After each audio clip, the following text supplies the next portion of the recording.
हाँ तो बच्चों, मैंने उस दिन आपको पिछली वीडियो में कक्षा 9 का अंक विभाजन बताया था और उसके बाद संख्या पद्धति नंबर सिस्टम आपका पहला चैप्टर है। इसके बारे में थोड़ा सा हमने आपको जानकारी दी थी। जो आपने पीछे पढ़ी है प्राकृतिक संख्याएं, ये हमने सेट पढ़ाया है नेचुरल नंबर्स का। तो प्राकृतिक संख्याएं क्या होती हैं? जो काउंटेबल नंबर होते हैं जिन्हें हम गिनने में प्रयोग करते हैं, वो क्या कहलाती हैं? सब प्राकृतिक संख्याएं कहलाती हैं। 1 से लेकर 2, 3, 4, और अगर इनका सेट कह दें तो हम इसको n से प्रदर्शित करते हैं। सेट ऑफ नेचुरल नंबर्स कहलाता है n। इसके बाद हमने आपको पूर्ण संख्याएं भी बताई थी। पूर्ण संख्याएं क्या होती हैं बच्चों? पूर्ण संख्याएं वो होती हैं अगर हम प्राकृतिक संख्याओं में 0 को भी साथ में ले लें तो उनसे बनने वाली सभी संख्याएं पूर्ण संख्याएं हो जाएंगी। जैसे अब प्राकृतिक संख्याएं कहाँ से? 1 से शुरू होती हैं, 1, 2, 3, 4 से, और 0, 1, 2, 3, 4 से शुरू करते हैं अगर हम, तो वो क्या हो जाएंगी? पूर्ण संख्याएं हो जाएंगी। इसके बाद आता है पूर्णांक, इंटीजर्स, ये भी आपने पढ़े हैं। ये सब चीजें आपकी पढ़ी हुई हैं। हम आपको इसका फिर से दोबारा से थोड़ा सा आपको आइडिया दे देते हैं। इंटीजर्स होते हैं, इसको हम जेड से प्रदर्शित करते हैं। जेड से प्रदर्शित करते हैं, सेट ऑफ इंटीजर्स कहलाता है। पूर्णांक होते क्या हैं? माइनस की संख्याएं, 0 और प्लस की संख्याएं जितनी भी होती हैं वो सारी संख्याएं माइनस 0 प्लस में जितनी संख्याएं आएंगी सब पूर्णांक कहलाती हैं। 0 से पहले यानी 0 से बाईं ओर वाली संख्याएं क्या होंगी? ऋण पूर्णांक, और दाईं ओर वाली क्या होंगी? 0 से धन पूर्णांक। तो ऋण पूर्णांक और धन पूर्णांक यानी पूर्णांक दो भागों में विभाजित हो जाता है, धन पूर्णांक और ऋण पूर्णांक। संख्या रेखा पर पूर्णांकों का निरूपण ये भी आप कर चुके होंगे कि संख्या रेखा पर पूर्णांकों का निरूपण कैसे करते हैं कि कोई से एक रेखा हमने खींच ली कागज पे और वहां से एक 0 ले लिया, एक उसके बाईं ओर ऐसे खड़े हो गए, इसके बाईं ओर वाले सब माइनस में, दाईं ओर वाले प्लस में लिख दी संख्याएं। ये सब कहलाती हैं संख्या रेखा पर पूर्णांकों का निरूपण। ये कुछ मैंने इंपॉर्टेंट नोट्स लिखे हैं, इनको आप देख लेंगे। ऐसे चीज सब पढ़े हुए हैं आपके। सभी पूर्ण संख्याएं पूर्णांक हैं, परंतु सभी पूर्णांक पूर्ण संख्याएं नहीं हैं। ये चीज क्या है? सभी पूर्ण संख्याएं पूर्णांक। पूर्ण संख्याएं 0 से शुरू होती हैं और पूर्णांक माइनस से लेकर शुरू होती हैं। तो सभी पूर्ण संख्याएं किसमें आ गई? इसमें आ गई, यानी पूर्णांक में आ गई। लेकिन सारे पूर्णांक इसमें नहीं हो सकते। तो यही बात है, सभी पूर्ण संख्याएं पूर्णांक हैं परंतु सभी पूर्णांक पूर्ण संख्याएं नहीं है। ये काफी इंपॉर्टेंट चीजें इसलिए होती हैं कि यही चीजें ज्यादातर एग्जाम में पूछ ली जाती हैं। छोटी छोटी चीजें हैं। पूर्णांकों की संख्या अपरिमित होती है। पूर्णांक क्या है? अपरिमित कैसे? फाइनाइट, इनफाइनाइट है, गिने नहीं जा सकते, कितने भी गिने होंगे। इधर माइनस से लेके इनफाइनाइट तक, इधर इनफाइनाइट तक, प्लस में इनफाइनाइट तक। 0 से पहले सभी पूर्णांक ऋण पूर्णांक और 0 के बाद सभी पूर्णांक धन पूर्णांक, किया हम आपको बता चुके हैं। ऋण पूर्णांक 0 से छोटे और धन पूर्णांक 0 से बड़े होते हैं। दाईं ओर स्थित पूर्णांक बाईं ओर स्थित पूर्णांक से सदैव बड़ा होता है। ये दायां, ये बायां, तो इससे ये हमेशा बड़ा ही होगा। ये हमने कुछ आपको इंपॉर्टेंट नोट्स लिख दिए थे। इसके बाद अब आपके जो यहाँ क्लास में, वैसे तो आप पढ़ चुके हो परिमेय संख्याएं, 7th में पढ़ चुके होंगे, आपने परिमेय संख्याएं पढ़ी होंगी, लेकिन यहाँ फिर से ये परिमेय संख्याएं आई हैं। इनको बोलते हैं रेशनल नंबर। रेशनल, देखिए हम आपको ये जो टर्मिनोलॉजी है ये आपको इंग्लिश में भी लिखते भी जाते हैं और बताते भी जाते हैं। इसका बहुत बड़ा फर्क पड़ता है। जब आप हाई स्कूल इंटर में आते हैं तब तक तो आप हिंदी होते हैं, उसके बाद जब इंटर के बाद जाते हैं तो यही चीजें यूज होती है सब। Number system, natural number, whole number, वहां पूर्ण संख्या, पूर्णांक, धन पूर्णांक कोई नहीं बोलता, वहां सब इंटीजर्स वगैरह बोलते हैं। इसलिए ये अभी आप सब लोग लिखते भी चलें और याद भी रखें कि किसको क्या कहते हैं। जैसे परिमेय संख्याएं हैं, रेशनल नंबर्स बोलते हैं इनको। आपको मालूम है, इसकी डेफिनेशन तो मालूम ही है। वे संख्याएं जो P/Q के रूप में लिखी जाती हैं परिमेय संख्याएं कहलाती हैं, जहां P और Q क्या है? पूर्णांक हैं, तथा Q does not is equal to 0, Q 0 नहीं होना चाहिए।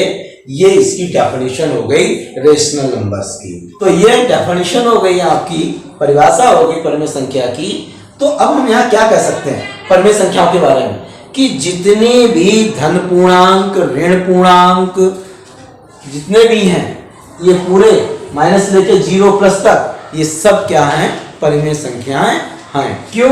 क्योंकि सबके बटे में 1 लिखा जा सकता है। यानी अब आपसे कोई पूछे क्या 0 एक परिमेय संख्या है? यस, 0 एक परिमेय संख्या है, क्योंकि 0 का न्यूमरेटर हर क्या होगा, 1 होगा। 0 है, इसके बटे में 1 लिखा जा सकता है भाई, किसी भी संख्या के बीच में 1 के बटे 1, 2 के बटे 1, 1 2 3 4 सबके बटे में लिखा जा सकता है। तो जो ये कोसेंट है, न्यूमरेटर है, ये 0 नहीं है, इसलिए 0 भी एक परिमेय संख्या है। लेकिन अगर आप कहें क्या a कोई मान लिया धन पूर्णांक है, a बटे 0 परिमेय संख्या है? नहीं है, क्योंकि q क्या हो गया, 0 हो गया। इसलिए कोई भी धन पूर्णांक के नीचे अगर 0 आ जाएगा, किसी भी पूर्णांक के नीचे अगर 0 आ जाएगा तो वो परिमेय संख्या नहीं होगी, अन्यथा सारे पूर्णांक परिमेय संख्या होंगे। ठीक, तो ये डेफिनेशन और ये बताने के बाद अब परिमेय संख्या का, अभी तक तो हमने क्या करते थे, यहाँ पे हम natural number, whole number, integers को हम संख्या रेखा प्रदर्शित करते आए। अब क्या हमारे दिमाग में ये बात आती है कि क्या हम इन बटे वाली संख्याओं को भी संख्या रेखा में प्रदर्शित कर सकते हैं? कर सकते हैं। इन परिमेय संख्याओं का संख्या रेखा पर निरूपण कैसे? जैसे मान लिया a b है, कोई एक, ये a क्या है, अंश है, और b क्या है, हर है। ये कोई क्या कहते हैं, भिन्न समझ लो, यह परिमेय संख्या है। एक परिमेय संख्या है जिसमें ये अंश है और ये हर है। भाई ये तो पता ही, तो आपको पता ही, ये अंश कहलाता है और ये हर कहलाता है। तो a बटे b क्या है, 3/5 है, जहां a क्या है, अंश, और b क्या है, हर है। इस 3/5 को इस संख्या रेखा पे कैसे प्लॉट करें, कैसे रिप्रेजेंट करें, कैसे निरूपित करें? ये तो बहुत आसान तैयार कर देते थे। इसको करने के लिए देखिए क्या करते हैं, हम 3/5 लिया, हमने एक एग्जांपल लिया है 3/5। तो हम क्या करेंगे, 0 1 2 3 4 ऐसे इसमें विभाजित कर देंगे। एक पैमाना मान लेंगे कुछ निश्चित, और उसको हम किसी रेखा को खींचेंगे। सबसे पहले कागज पे सबसे पहले रेखा खींचिए, कुछ 0 एक जगह 0 इंकित कीजिए, उसके बाद 1 2 3 एक निश्चित पैमाने पर रखते जाइए। अब 3/5 है, इसका अंश क्या है, a is less than b, यानी अंश छोटा है हर से। तो क्या करेंगे, यानी कि 1 से कम है, 1 से कम है तो 0 और 1 के बीच में ही तो है। तो 0 और 1 के बीच में जितने ये हर हैं, हर कितना है इसका, 5, इसको 5 भागों में डिवाइड कर लेंगे। और ऊपर अंश कितना है, 3, तो 1 1 2 3 यहां पे ये लगा देंगे। तो ये क्या हो जाएगा, 3/5, यानी ये परिमेय संख्या 3/5 इस रेखा पर निरूपित हो जाएगी। केस नंबर 2, अब ऐसा हो कि a is greater then b हो, अंश बड़ा हो हर से, तब क्या करेंगे, तो जैसे हमने एक एग्जांपल लिया 12/5, 5 इसको भाग दिया, 2 + 2/5, यानी 2 और 2 के आगे होगा। फिर हमने वो किया 1 2 2 के आगे 5 को भागों में विभाजित किया और 2 के लगा दिया, तो 12/5। ये तरह से संख्या रेखा पर चाहे तो a is less than b हो, चाहे a is greater then b हो, किस तरह से प्लॉट करते हैं, ये हमने आपको संख्या रेखा पर परिमेय संख्या को प्रदर्शित करने का तरीका बताया है। इसको आप एक बार देखेंगे, आज ही नोट्स भी बनाते लिखते भी जाएं, जिससे आपको तैयार होता जाए। ना समझ में कुछ आए तो आप जरूर हमसे पूछें। इसके बाद आता है 2 परिमेय संख्याओं के बीच एक परिमेय संख्या ज्ञात करना। अब 2 परिमेय संख्याएं दी हुई हों, उनके बीच में एक परिमेय संख्या कैसे ज्ञात करते हैं, उसका प्रोसीजर क्या होता है? यह प्रोसीजर होता है, मान लिया हमने 2 परिमेय संख्याएं a और b है, तो हमने a इज क्या है, a is less than b है। सबसे पहले क्या है, a is less than b है, a is less than b, इसमें हमने दोनों तरफ a जोड़ दिया। भाई इनइक्वलिटी है, ये क्या है, असमिका है। असमिका में, असमिका जानते होंगे, जब इससे बनी होती है तो असमिका है नहीं। a is less than b, अंश छोटा, ये परिमेय संख्या इस परिमेय संख्या से छोटी है। तो जब एक a और b क्या है, 2 परिमेय संख्याएं हैं, तो इसमें हमने दोनों तरफ a जोड़ा, तो 2a हो गया, इधर a + b हो गया, a इधर रहा, जो 2 था इसके नीचे भाग में आ गया। इसका मतलब क्या होगा, a is less than a + b/2, यानी कि 2 परिमेय संख्याओं को जोड़ेंगे, उनका आधा करेंगे, तो वो जो परिमेय संख्या पहली होगी उससे बड़ा होगा। यहाँ आ गया ऐसा ही, बिल्कुल सेम ऐसा ही। फिर यहाँ रखा हमने ये a is less than b, यहाँ हमने b को जोड़ दिया दोनों तरफ, तो 2b हो गया, यानी b is greater than a plus B बटे 2। अब अगर संख्या रेखा 1 और 2 ली है आपने तो इसके बीच में ही तो आएंगी, ये a है और ये b है। एक और एग्जांपल से समझिए, हमने एग्जांपल एक ये दिया है, दिखाया है आपको। 1 व 2 के बीच 5 परिमेय संख्याएं ज्ञात कीजिए। तो अब यहां से पहले ये देख लीजिए, ये आया a प्लस बी बटे 2 is greater than is less than b, यहाँ आया a is less than a plus B बटे 2। यानी कि अगर समीकरण 1 और 2 से देखा जाए तो a से ये बड़ा है, यानी a से a प्लस बी बटे 2 बड़ा है और इससे बड़ा है b। तो a और b के बीच दो परिमेय संख्याएं अगर आपको निकालनी है तो क्या करिए, दोनों को जोड़ दीजिए और आधा कर दीजिए।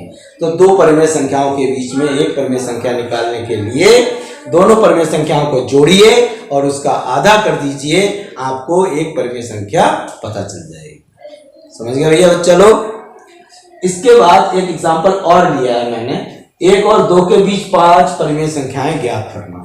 कैसे ज्ञात करेंगे, 5 हो कितनी भी निकाली जा सकती हैं। तरीका यह है कि 1 और 2 के बीच में एक परिमेय संख्या निकालनी हो तो क्या करते हैं, यही फार्मूला लगा दिया, पहली और 1 2 को जोड़ा आधा कर दिया, फिर 1 आया और ये आ गई, इसके बीच में निकाल दो, इन दोनों को जोड़ दो और आधा कर दो। तीसरी निकालनी हो तो फिर जो आया है उसमें और इसको आधा कर दो। तो इस तरह से हमने 3 निकाली हैं, आप आगे भी कितनी भी परिमेय संख्याएं निकाली जा सकती हैं। ठीक है भैया। अल्टरनेटिव मेथड भी है परिमेय संख्या ज्ञात करना, ये तो प्रोसीजर था। एक अल्टरनेटिव मेथड भी है, इसका वैकल्पिक व्यवस्था भी है कि आपको 5 परिमेय संख्या निकालनी है तो 5 + 1 6, जितनी भी निकालनी हो परिमेय संख्या उसमें एक अपनी तरफ से जोड़ दीजिए और जोड़ने के बाद जितना आए उसको हर मान लीजिए आप, उससे दोनों को भाग दे दीजिए। 6 हर आया, अब 1 और 2 के बीच निकालना है तो 1 कब प्राप्त होगा, 6/6 होगा, 2 कब प्राप्त होगा, जब 12/6।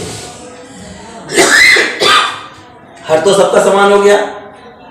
अब 1 और 2 के बीच की आ गई बात, 7/6, 8/6, 9/6, 10/6, 11/6, ये इसका अल्टरनेटिव मेथड। बिल्कुल पूरी एक्सरसाइज 1.1 इसी पे आधारित है, जितना मैंने आपको ये बताया है ऐसे ही आपको निकालना है, यही चीजें आपको देखनी है। सॉल्व करेंगे पूरी एक्सरसाइज 1.1। जो सवाल समझ में नहीं आएगा उसको आप हमसे पूछ लेंगे, पूछेंगे, हम आपको सवाल बताएंगे, पर मुझे नहीं लगता कि इतना समझने के बाद आपको 1.1 एक्सरसाइज में कुछ पूछना पड़ेगा। फिर भी अगर आपको समझ में नहीं आता है तो दोबारा पूछें जरूर। ठीक है बच्चा। तो इस तरह से ये संख्या पद्धति की पहली एक्सरसाइज संख्या पद्धति के बारे में हमने आपको बताया है।